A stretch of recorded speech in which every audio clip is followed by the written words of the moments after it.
The Arizona sun beat down hard on the highway, its golden rays bouncing off the hood of a sleek black Maserati stalled at the edge of a gas station parking lot. Most passers-by gave it a second glance, some out of awe, others with envy, but nobody stopped. That's when she arrived, in a worn-out mechanic's jumpsuit and grease-smudged hands, pushing a red toolbox across the gravel. Her name was Elena. Elena wasn't the kind of mechanic people expected to see in a small desert town. Slender, with determined eyes and jet-black hair tied into a messy ponytail, she looked like someone who belonged in a boardroom, not under the hood of broken engines. But life doesn't always give you choices. A widow at 32, she had lost her husband to a roadside accident 3 years ago and was left to raise their daughter, Mia, alone. Fixing cars wasn't her dream, it was survival. She approached the car calmly and asked the man leaning against it, "Trouble starting it?" The man, wearing a crisp designer suit and frustration on his face, looked up from his phone. "Yeah. Won't turn over. I've got somewhere important to be." Elena didn't flinch. "Pop the hood." He did. She got to work without another word, fingers dancing through wires and tubes like a pianist on familiar keys. 10 minutes in, she asked him to try the ignition again. The engine purred to life. Just as she was closing the hood, the man noticed something that made him freeze, a simple silver wedding ring on her finger.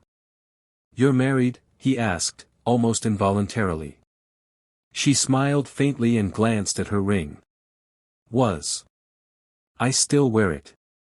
Keeps me grounded." Something shifted in his expression. It was subtle, but noticeable. He looked at her with new eyes, less as a mechanic and more as a human being. "I'm sorry," he said softly. Elena nodded, not diving into the story. She didn't need sympathy. She needed the next paycheck. "You're all set. No charge. Just a loose connection." "No charge." He blinked. She shrugged. "You were stuck. I would have wanted someone to do the same for me or my daughter." He paused. "You have a daughter?" "She's 7. Loves space and dinosaurs. Thinks I'm a superhero because I fix things." The man chuckled gently, then extended his hand. "I'm Carter Blake." "Elena." "Well, Elena," he said, "thank you. I'm supposed to be in Phoenix in an hour for a meeting that may change my life." "You're welcome. I hope it goes well." Carter hesitated. "May I ask, why you still wear that ring?" "It's beautiful."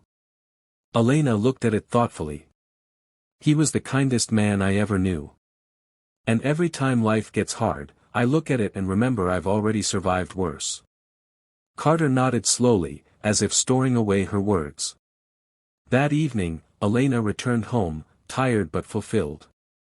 Mia ran to her at the door, holding up a drawing. "It's us on the moon. You fixed a rocket ship." She laughed. "Close enough." 2 days later, a sleek black SUV pulled up outside Elena's tiny garage.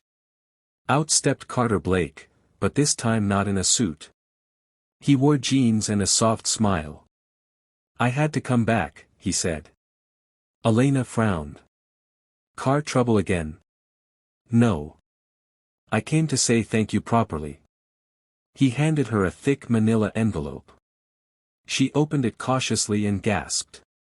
Inside was a check with more zeros than she'd ever seen. $50,000. I can't accept this," she stammered. "You can and you should," Carter said. "You reminded me of something I'd forgotten in all my success, the quiet dignity of those who keep going, not for fame or fortune, but for love. I only did what anyone decent would have done. That's the thing, Elena. Most people wouldn't. You did. And I want to invest in that kind of goodness." Tears welled in her eyes. "I don't want charity." "This isn't charity," he replied. "This is belief. In you. In your daughter. In what you stand for. Use it to grow this garage, or start something new. Just promise me you'll keep being who you are. That night, Elena sat on the floor with Mia, surrounded by blueprints and crayons. They imagined what a community garage could look like, one that helped single mothers, trained young girls in auto repair, and taught dignity through hard work. 6 months later, Mia's garage opened its doors. A large wooden sign carved by local artists hung above it, and beneath it was a quote, "Fixing engines, healing hearts." Women from across the town came to learn. Teenage girls started enrolling in weekend classes. Word spread. And Carter? He didn't just disappear. He returned often, not with money, but with time. He taught business basics, offered connections, and once brought an astronaut to visit when he heard Mia dreamed of space. During one visit, Carter asked gently, "Do you ever think of removing the ring?" Elena looked down at it, smiled, and said, "No. Because it doesn't represent loss anymore. It represents strength." He nodded.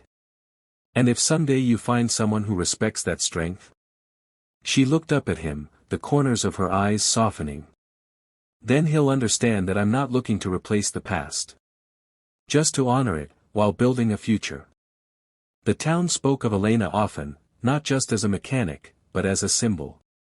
Her story was featured in magazines, online blogs, and even a morning TV show.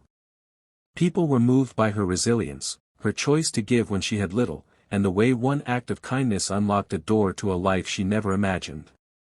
As for Carter, it turned out his Phoenix meeting did change his life, but not because of business. It reminded him that wealth wasn't measured in stock shares, but in human connection. And through Elena and Mia, he found something even his millions couldn't buy: purpose. The story of the woman who fixed a millionaire's car and received a life-changing gift didn't end with money. It ended with a movement. With hope. With the reminder that you never know who's watching, and how one small gesture, done with love, can ripple across the world. And perhaps the most powerful engine we can ever fix, is the human heart.